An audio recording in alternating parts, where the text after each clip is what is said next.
Mesdames et messieurs, vous le savez tous, nous sommes aujourd'hui dans un monde où tout va vite, un monde de stress, un monde d'attente et de pression, notamment au niveau du travail et même dans la vie familiale. Et les formations en développement personnel sont désormais quasiment indispensables pour tout un chacun de nous. Mais quels sont les types de formations qui sont données lors de ces échanges liés au développement personnel? Nous avons sur ce plateau une experte en la matière. Il s'agit de Laurence Kikiaboki. Elle est coach motivatrice. Voilà, n'est-ce pas? J'y ai arrivé. Oui, bonsoir. Comment allez-vous? Très bien, chez vous? Je me porte très bien. Un plaisir de vous avoir sur le plateau du Grand Rendez-vous. Le plaisir pour moi. N'est-ce pas? Alors, avec vous, on va parler, comme je le disais tantôt, de formation en développement personnel pour le succès de tout un chacun de nous. Oui, notre évidemment. Succès déjà et le succès de l'entreprise dans laquelle nous évoluons, certainement, nous travaillons. Oui, absolument. Le succès est devenu comme maintenant un comprimé que nous devons manger. Nous n'avons pas le choix que de réussir. Effectivement. Et pour réussir, on a besoin d'outils. Ça, c'est clair. Voilà. Et certains de ces outils se retrouvent dans les formations que vous donnez lors des formations de développement personnel. On a tellement galvaudé ce thème-là depuis quelques années. Et moi, je me pose la question de savoir, le développement personnel, là, concrètement, qu'est-ce que c'est? C'est quoi en réalité le développement personnel? Parce qu'on vous reçoit ici, hein, il y a Marcel Effon, il y a Alès Balogun, il y a vous. Oui. Vous nous sidérez à travers vos propos, mais on se dit, mais c'est quoi en réalité ce développement personnel que nous recherchons tous? Ok, nous allons commencer par une anecdote. Vous voyez, si on vide, imaginez un instant hein, qu'on vide le Bénin. Oui. Et qu'on envoie tous les Béninois en Chine. Oui. Et qu'on envoie tous les Chinois au Bénin. Mais pourquoi vous parlez de Chine? Déjà que les gens Bon, on va laisser la Chine. Non. Vous voyez seulement un aspect que je veux prendre là. D'accord. L'aspect travail, l'aspect mentalité. Oui. Si nous vidons le Bénin, que nous envoyons tous les Béninois en Chine et que nous envoyons tous les Chinois au Bénin, en 5 ans, qu'est-ce qui va se passer? La Chine va devenir comme le Bénin va devenir comme la Chine. Pas du tout. Ok, c'est un défi. Le Bénin sera effectivement plus développé qu'actuellement, mais en Chine, on fera le meilleur également. On va pas... Non, nous allons voir les kékénos, les vendeuses à taille de TV. L'image n'est pas du tout bonne, franchement. Ok, bon, on souhaite quand même que les choses s'améliorent. Oui. Et c'est pour ça que nous nous évertuons à travailler sûrement sur le développement personnel, tel que vous le dites. Et ce sont des outils, en fait. Ce sont des outils que nous mobilisons en tant qu'individus qui aspirent à la grandeur, qui aspirent à une croissance, qui aspirent ne pas être la personne d'hier. Parce que nous sommes appelés à nous mettre à jour au jour le jour. Au jour le jour. Au jour le jour. Pour braver les vicissitudes de la vie, le stress de la vie, développer la confiance en soi. Comme le dit déjà là, à travers ces images, être prêt à tout, ne pas regresser. Oui, ne pas regresser. Le regresser. moyen d'atteindre le bonheur. Oui, Wow, le succès. Si vous n'avancez pas, vous n'évoluez pas, vous allez regresser absolument parce que le monde ne vous attend pas. Et donc, pour poser les pas dans cette évolution, il y a donc de ces outils dont vous avez besoin pour accompagner le progrès et réaliser vos objectifs personnels que vous vous êtes fixés dans la vie. D'accord, mais quels sont ces outils, quels sont ces thèmes que vous développez souvent lorsqu'on se retrouve, lorsque vous nous formez? J'y vais parfois, hein, pas tout le temps, mais j'assiste parfois à ces formations en leadership ou en développement personnel. Oui, vous convenez avec moi que dans notre éducation, il y a une certaine distorsion qui fait que nous ne bénéficions pas de certaines choses comme, par exemple, la gestion du temps, comment gérer son temps, comment se planifier, comment se fixer des objectifs, comment booster la confiance en soi, comment développer un bon caractère, comment avoir de bonnes attitudes pour affronter les situations de la vie, si bien que les gens se surprennent. Lorsque les situations arrivent, les gens se surprennent et d'autres tombent dans la dépression carrément. D'autres désertent le forum, d'autres décident de ne plus continuer. C'est pourquoi nous observons aujourd'hui un jeune qui entreprend, qui se dit entrepreneur et après abandonne. Pourquoi? Parce qu'il n'y a pas un booster derrière. Donc, le développement personnel est comme un booster de performance qui vous aide quand même à évoluer, quelles que soient les difficultés. D'accord. Et est-ce qu'il y a des formations spécifiques pour l'individu ou pour l'entreprise, où vous regroupez tout le monde ensemble et puis vous leur donnez les mêmes types de formations aux chefs d'entreprise comme à l'individu ou aux citoyens lambda? Non, les besoins sont diversifiés selon les situations que vit chacun et les besoins de chacun. Quelqu'un, par exemple, qui vient dans ce type de formation doit subir une évaluation. OK. Voilà, donc il doit avoir une évaluation qui se fera, un test qui se fera, une interview qui se fera, et ce qui nous permettra d'identifier les besoins, les insuffisances, les faiblesses et les forces de cette personne. Et c'est en guise maintenant de ce résultat que nous allons maintenant mettre en place une feuille de route pour suivre de façon efficace cette personne afin d'avoir des résultats escomptés. D'accord. Et vous imaginez une personne, par exemple, qui vient vers vous et qui a mal choisi sa filière, par exemple, et qui se retrouve dans une entreprise où il n'aime pas ce qu'il fait. Et on appelle ça la maladie des week-ends. C'est-à-dire les gens sont heureux en week-end et le lundi, ils disent « Oh, mais comment je vais reprendre encore ?» Donc, ils vivent la frustration 5 jours sur 7, imaginez. Donc, il y a de quoi vivre là. Le rendement n'y est plus. Le rendement n'y est pas. Les frustrations entraînent la tension artérielle, le stress et tout ce que nous observons aujourd'hui. Les maladies dont nous n'attendions pas parler avant. Reviennent maintenant quotidiennement comme un fait divers. Donc, ce sont ces frustrations emmagasinées qui créent ces frustrations dans la société. Et donc, on parle de sous-développement parce qu'une personne frustrée ne peut que donner un rendement médiocre. Voilà. D'accord. Mais aujourd'hui, on assiste parfois à des formations de façon classique.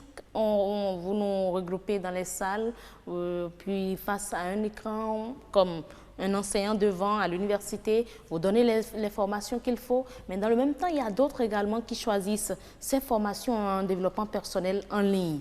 Lequel a plus d'impact? Bon, c'est vrai, les formations, vu l'évolution des choses aujourd'hui, les formations se font en ligne, sur Skype ou d'autres carrément sur YouTube. Mais parfois gratuitement même. Gratuitement, oui, c'est important.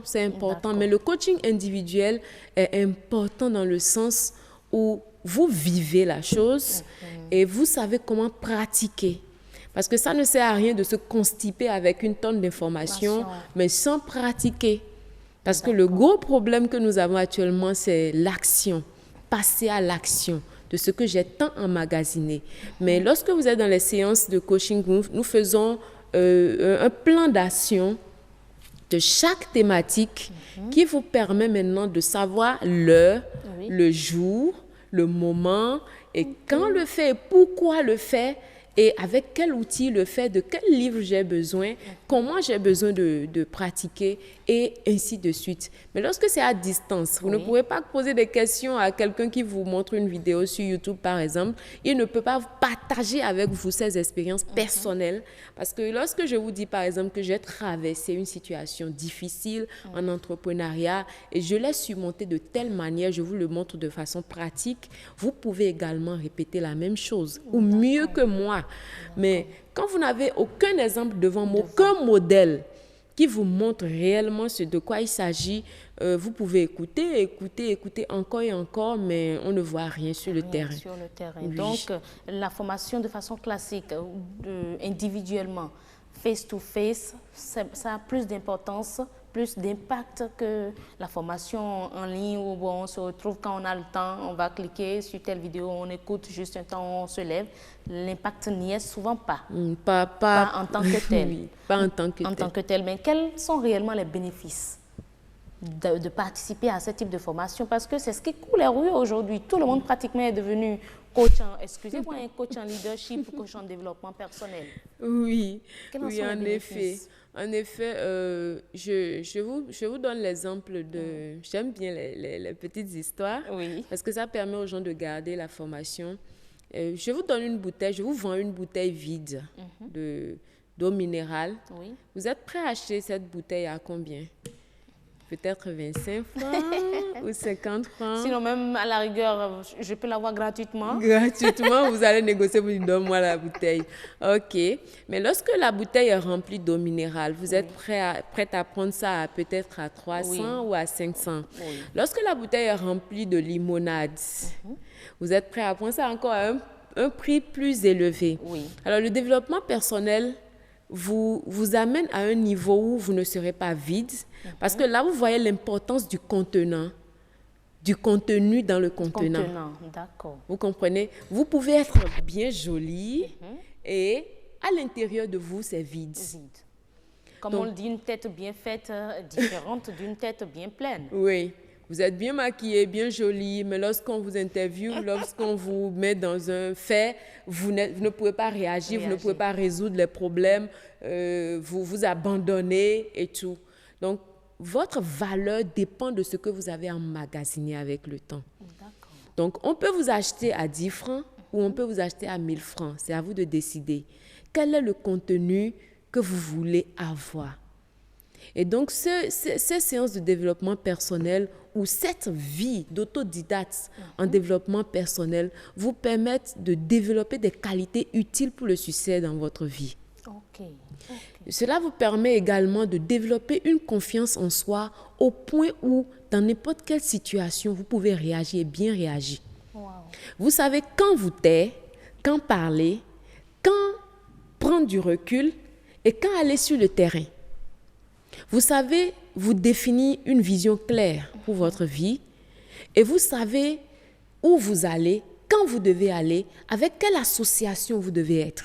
Je ne vous arrête pas, mais vous nous dites souvent, vous dites souvent lors des échanges qu'un patron heureux, c'est un employé heureux. Oui. Est-ce à dire que le patron qui envoie ses employés ou qui leur fait bénéficier des formations en développement personnel, il participe déjà ainsi au développement de son entreprise? Quels sont les avantages de ces formations-là, leurs bénéfices sur le développement de l'entreprise pour les employés, quand ce sont les employés qui bénéficient de ces formations? Oui, très pertinente cette question. Le chef d'entreprise est le leader de l'entreprise. Et en tant que leader, mon rôle n'est pas d'avoir le résultat de 10 personnes, mais d'amener 10 personnes à avoir des résultats extraordinaires.